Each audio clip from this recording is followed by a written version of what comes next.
त्वमादिदेवा पुरुषा पुराणः त्वमस्य विश्वस्य परम निधानम वेत्तासि वेद्यम च परम च धाम त्वया ततं विश्वमनंत रूप वायु यमः अग्निवर्णा शशांकः प्रजापतिस्त्वं प्रपितामहस्य नमो नमस्तेस्तु सहस्रकृत्वा पुनश्च भूयोऽपि नमो नमस्ते। वसुदेवसुतं देवं कंसचाणूरमर्दनं देवकी परमानंदम श्रीकृष्णं वंदे जगद्गुरुं कृष्णं वंदे जगद्गुरुं। कृष्णाय वासुदेवाय हरे परमात्मने प्रणतक्लेशनाशाय गोविंदाय नमो नमः गोविंदाय नमो नमः। हम सभी आज पुनः भगवद गीता के इस विशेष ज्ञान सत्र में प्रातःकालीन बेला में उपस्थित हैं और भगवान श्री गोविंद की सानिध्यता हमें नित्य की भांति आज भी प्राप्त हो रही है। मनुष्य अपने प्रयास से जितना परमात्मा के समीप जा सकता है उतना वह परमात्मा की शरणागति ले लेने से शीघ्रता से उसकी पहुंच होती है। हम किसी की शरण में चले जाएं तो जो जिसकी शरण में जाते हैं तो वो हमें अपना लेता है। शास्त्रों ने परमात्मा की अनुभूति के अनेक साधनों ज्ञान योग, ध्यान योग, भक्ति योग, ध्यान योग, राजयोग, अनेक विधाओं का वर्णन किया और मनीषियों ने भी उसकी व्याख्या की। लेकिन सबसे जो सहज व्याख्या है, सबसे जो सरलतम बात है, वह है परमात्मा की शरणागत हो जाना। क्योंकि परमात्मा सभी कुछ जानने वाला है और वह अव्यक्त होकर भी समस्त ज्ञान का प्रदाता है, देने वाला है। तो जब हम शरणागत भाव से उसके पास जाते हैं और अपनी भावना प्रबल कर लेते हैं तो फिर वह हमें अपना लेता है और हमें वह अपना ऐसा ज्ञान देता है जिससे हम उसको पा लेते हैं और उसकी सानिध्यता में हम पहुंच जाते हैं। तो आइए ऐसे भगवान श्री गोविंद की शरणागत होकर के इस भगवद गीता ज्ञान पर आज की चर्चा का शुभारंभ करें। कल के सत्र में हमने अध्याय संख्या 16 के श्लोक संख्या 18 पर चर्चा का समापन किया था और आज का जो विषय है वो श्लोक संख्या 19 से संबंध रखता है। श्री भगवान ने आसुरी स्वभाव के मनुष्यों के संदर्भ में श्लोक संख्या 18 में विशेष वर्णन किया और ये कहा था कि आसुरी स्वभाव के जो मनुष्य हैं वह अहंकार के आश्रय में रहते हैं, सामर्थ्य के आश्रय में रहते हैं, घमंड के आश्रय में रहते हैं, कामनाओं के आश्रय में रहते हैं और क्रोध के आश्रय में रहते हैं। और उनका जो विशेष अवगुण है वह ये है कि वे दूसरे लोगों की निंदा किया करते हैं। दूसरे लोगों की निंदा का जो भाव है उसका जो अर्थ है वह बहुत विस्तृत है। तो यहाँ पर सामान्य रूप से समझें कि आसुरी स्वभाव के जो मनुष्य हैं वे दूसरों की निंदा किया करते हैं, और कहा कि मैं उन आसुरी स्वभाव के मनुष्यों के की देह में भी रहता हूँ, और जो संसार में जितने भी प्राणी हैं उनकी देह में भी रहता हूँ। तो आसुरी स्वभाव के वाले मनुष्य जो हैं वह मुझसे द्वेष करने लगते हैं। ये विशेष बात कही। अब श्री भगवान ने श्लोक संख्या 19 को कहा कि तानहम द्विषतः कुरान संसारेषु नराधमान क्षिपाम अजस्त्रम अशुभान आसुरीश योवि एव योनिषु। उन जो मुझसे द्वेष करते हैं, तान जो मुझसे द्वेष करते हैं, उन आसुरी स्वभाव के मनुष्यों को, जो अशुभ कर्मी भी होते हैं, क्रूर कर्मी भी होते हैं, और मनुष्यों में अधम भी होते हैं, मैं उन्हें इस संसार में बार बार आसुरी योनियों में डालता हूँ। ये परिणाम का विशेष प्रकटीकरण है, परिणाम का और भगवती सत्ता का प्रकटीकरण है। भगवती सत्ता भी वहाँ पर प्रकट हो रही, पुनः प्रकट हो रही है कि संसारेषु अजस्त्रम आसुरीश योनिषु एव क्षिपामि। मैं ऐसे कैसे, जो मुझसे द्वेष करते हैं, जो पाप का आचरण करते हैं, और जो क्रूर कर्मी है, और जो मनुष्यों में अधम है। चार तथ्य जो हैं वह आसुरी स्वभाव के मनुष्यों के संदर्भ में श्री भगवान के द्वारा वर्णित किए गए। चार तथ्य हैं। एक तो जो श्री भगवान से द्वेष करता है वो निश्चित आसुरी स्वभाव का है, और जो पाप का आचरण करता है, शास्त्र के प्रतिकूल जाकर के वह आचरण जो करता है, और जो क्रूर कर्मी है, क्रूरता पूर्वक कार्य करता है, और जो मनुष्यों में अधम है। ये चार तथ्य श्री भगवान ने कहे, और इसी तथ्य को कह करके ये कहा कि मैं संसार में पुनः पुनः ऐसे आसुरी स्वभाव के मनुष्यों को आसुरी योनि में ही डालता हूँ। अब देखिए यहाँ पर बहुत विस्तृत बात श्री भगवान ने कही। तो पहले हम ये स्पष्ट करना चाहेंगे कि श्री भगवान ने जो अहम पद प्रयुक्त किया है, अहम, मैं, अहम पद का जो अर्थ है वह मैं है। मैं कौन यहाँ पर है, इस तथ्य को समझें आप। ये जो परमात्मा की व्यवस्था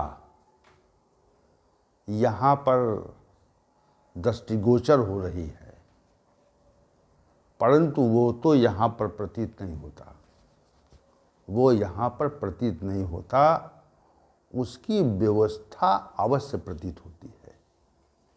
समझिए इस चीज़ को आप। परमात्मा प्रतीत नहीं होता, लेकिन परमात्मा की व्यवस्था का हम आभास कर सकते हैं। कैसे कर सकते हैं? हम स्वयं पर दृष्टि डालें कि हमारी आयु जैसे जैसे बढ़ती जाती है,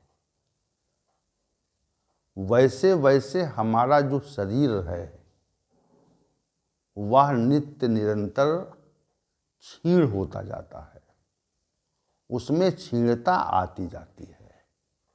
बल और सामर्थ्य की कमी धीरे धीरे होती जाती है। इस बात का अनुभव हम सभी महानुभावों ने किया होगा। तो जो सामर्थ्य युवावस्था में रहती है, युवावस्था के आगे बढ़ने पर प्रौढ़ावस्था में उतनी सामर्थ्य नहीं रहती, और जब प्रौढ़ावस्था के बाद युवावस्था आती है तो युवावस्था की सामर्थ्य का विलुप्तीकरण हो जाता है, गायब हो जाती है वो। तो सामर्थ्य अगर हमारे पास युवावस्था में थी तो प्रत्येक व्यक्ति ये चाहता है कि वृद्धावस्था में भी हमारी जो सामर्थ्य है वह युवावस्था की तरह रहे। ऐसा कौन व्यक्ति है जो ये नहीं चाहता है कि हमारी सामर्थ्य, हमारा जो बल है वो जैसा युवावस्था में था वैसा वर्तमान में भी रहे? तो विचार करेंगे तो ये पाएंगे कि प्रत्येक व्यक्ति ये चाहता है। जैसे किसी वृद्ध व्यक्ति से आप ये कहें कि मैं आपको ऐसी औषधि दे सकता हूँ, ऐसा रस रसायन दे सकता हूँ जिससे आप युवावस्था को प्राप्त हो जाएंगे, तो मेरे विचार से प्रत्येक वृद्ध व्यक्ति हमारे इस कथन की ओर निश्चित रूप से आकर्षित होगा और वो चाहेगा कि वृद्धावस्था का समापन हो और हमें युवावस्था प्राप्त हो, वही बल प्राप्त हो जो बल हमारे अंदर युवावस्था में था। परंतु ऐसा संभव नहीं है, क्योंकि परमात्मा की व्यवस्था यहाँ पर लागू है। शरीर का क्षय, शक्ति और सामर्थ्य का विनाश, ये है प्रकृति का नियम तो है, लेकिन परमात्मा की सत्ता का बोध कराने के लिए ये व्यवस्था परमात्मा के द्वारा प्रकट की गई है। तो हम उस अव्यक्त परमात्मा का, उसकी सत्ता का, उसके विलक्षण नियंत्रण का आभास करें। इसलिए हमारा शरीर धीरे धीरे क्षय की ओर जाता है और एक अवस्था ऐसी आती है कि हम जिस शरीर से युवावस्था में असंख्य कार्य करते थे, सामर्थ्य थी उसके अंदर, बल था, शक्ति थी, ऊर्जा थी, अब वह शरीर उठने बैठने के योग्य भी नहीं रहा। उसमें इतनी सामर्थ्य नहीं रही कि वह उठ बैठ सके। तो लगता है कोई सत्ता है जो हमको नित्य प्रति उधर ले जा रही है जहाँ पर इस शरीर का समापन होता है। तो परमात्मा की व्यवस्था यहाँ पर निश्चित रूप से लागू है। उसका जो नियंत्रण परमात्मा का है निश्चित रूप से है। और वृद्धावस्था की ऐसी अवस्था के उपरांत हमारी निश्चित मृत्यु भी होती है, उसको भी हम नहीं रोक सकते। तो अब हम अपनी मृत्यु को रोक नहीं सकते। मनुष्य के पास ये सामर्थ्य नहीं है कि वह अपनी मृत्यु को रोक सके। तो मृत्यु को रोक ना पाने के कारण हमको परमात्मा की सत्ता का आभास होता है कि है, और इस जगत से हमारा जब विलुप्तिकरण होता है, यहाँ से जब जाना होता है, तो भी हम किसी सत्ता के अधीन जाते हैं। कोई सत्ता हमको, हमारे उस चेतन तत्व को अपने नियंत्रण में ले लेती है, अपने नियंत्रण में निश्चित रूप से ले लेती है।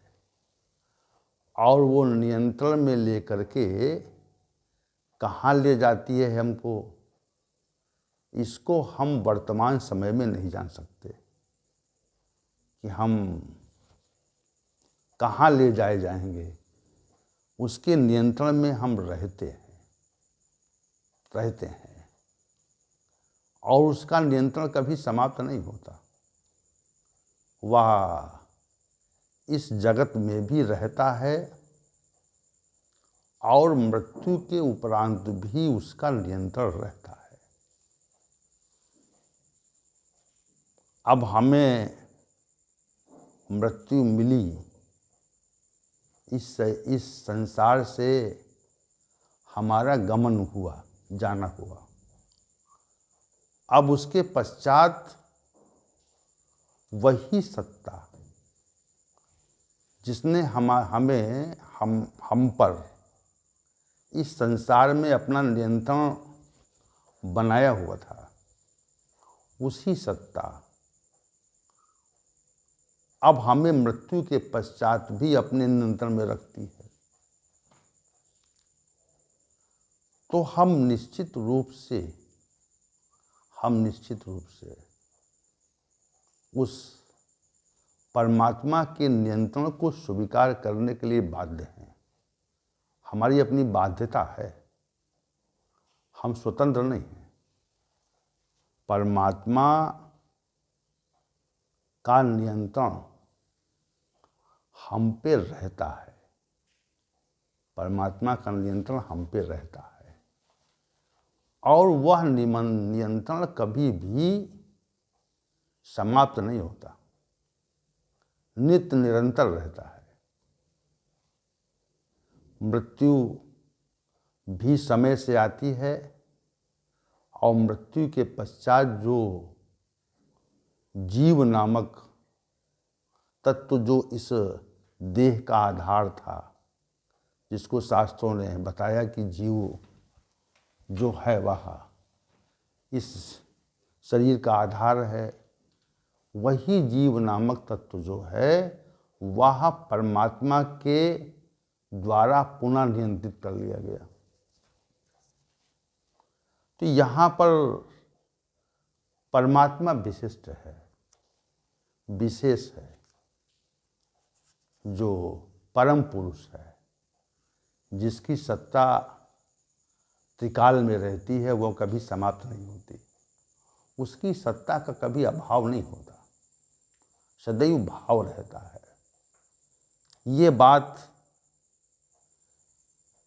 हम इसलिए स्पष्ट करना चाहते हैं कि उसकी सत्ता निश्चित रूप से रहती है, उसकी सत्ता का अभाव कभी नहीं है। वह हमको नियंत्रित करती है। अब श्री भगवान ने यहाँ पर ये कहा कि मैं अहम संसारेषु अजस्त्रम आसुरीश योनिषु एव क्षिपामि। मैं आसुरी स्वभाव के मनुष्यों को पुनः पुनः इस संसार में आसुरी योनियों में डालता हूँ। तो जिस सत्ता की हम अभी बात कर रहे थे, जिस सत्ता के संदर्भ में हमने कथन किया कि उसका नियंत्रण रहता है, उस सत्ता का नियंत्रण रहता है।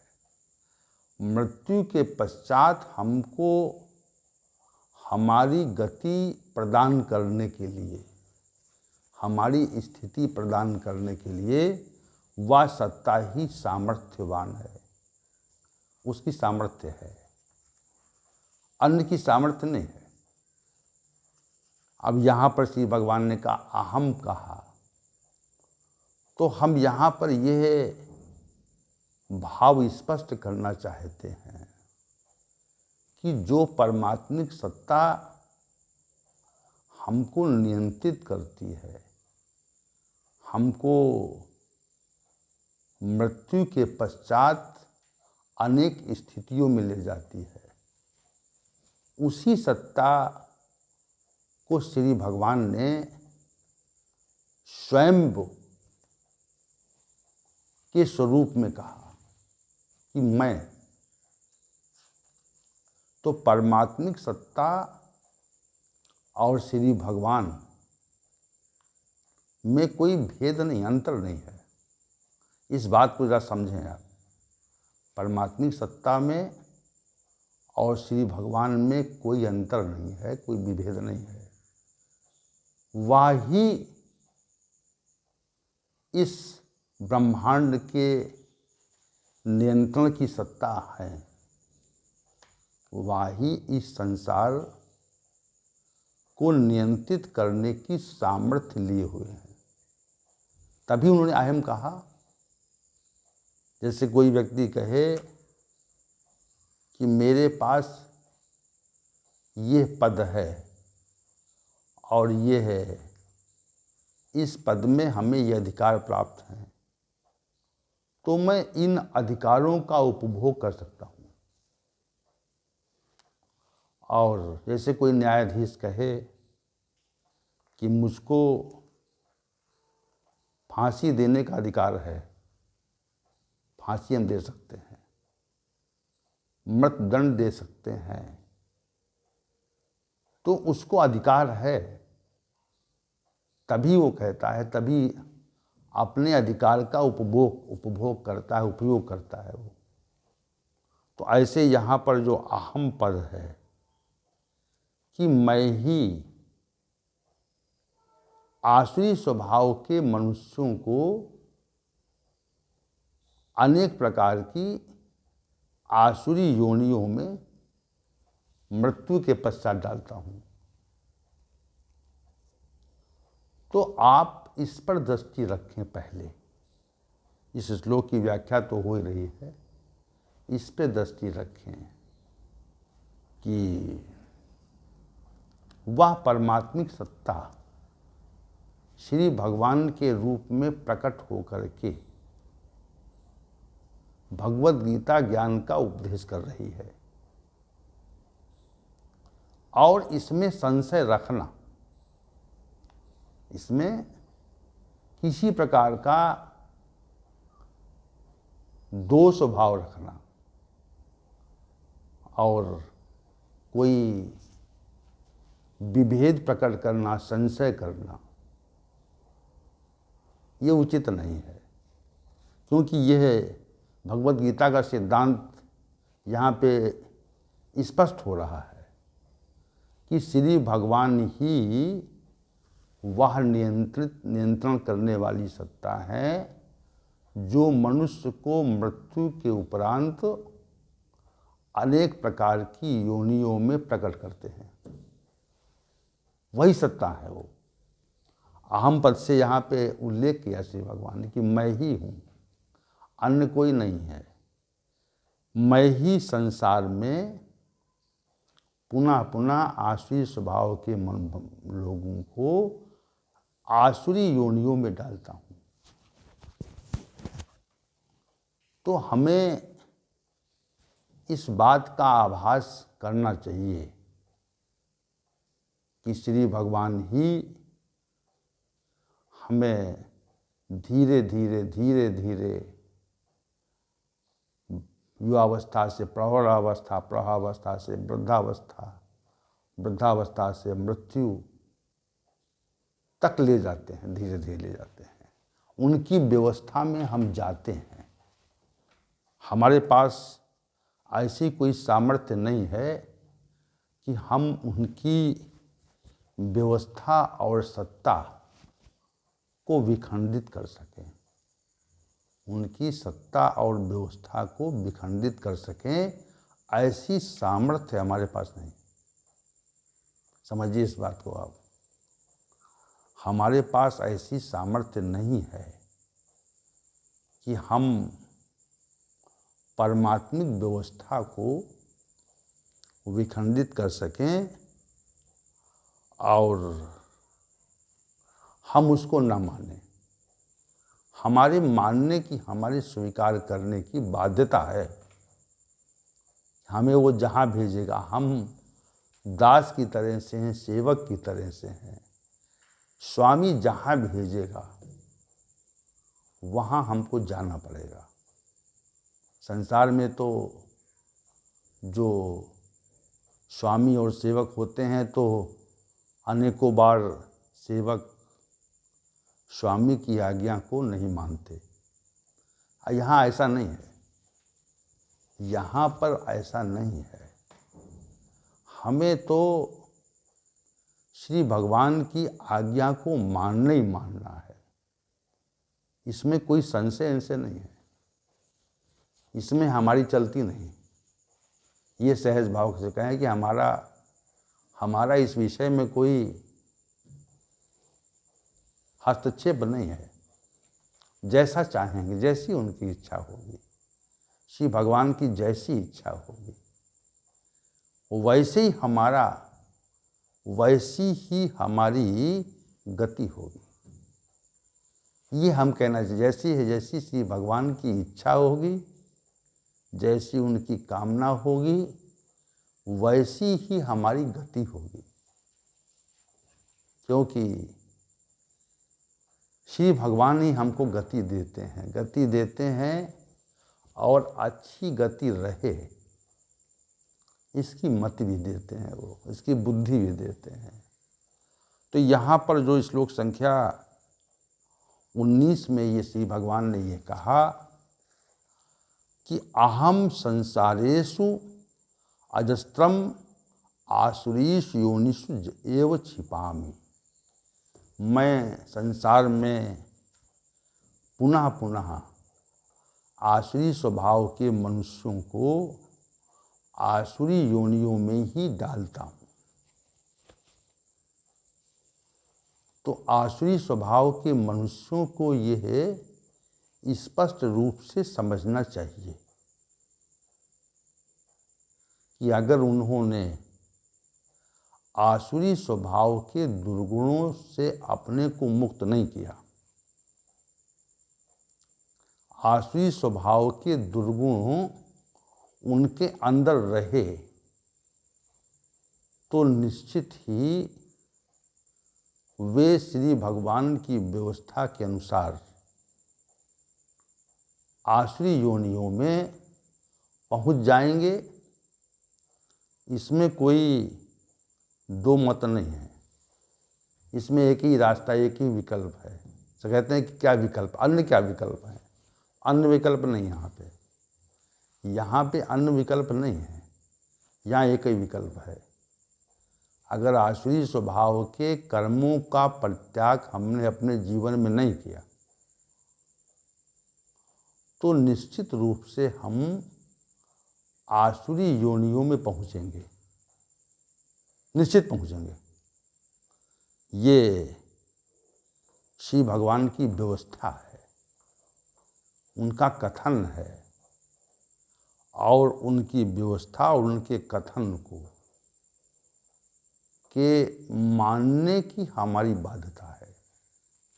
हम बाध्य इसके लिए हैं, हम जीवन में उनकी व्यवस्था को मानने के लिए बाध्य हैं।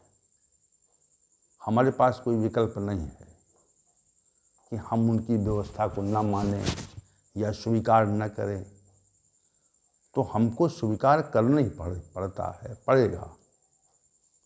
कोई ऐसा विकल्प नहीं है कि न स्वीकारें। तो हमको तत्काल आसुरी स्वभाव के जो लक्षण हमारे अंदर हैं, दुर्गुण जिसके कारण प्रकट हो गए हैं, उनके परित्याग का निश्चित रूप से प्रयास करना चाहिए। अगर हमको आसुरी योनियों में नहीं घूमना है और घूमना चाहते हैं अगर आप, तो कदापि न छोड़ें।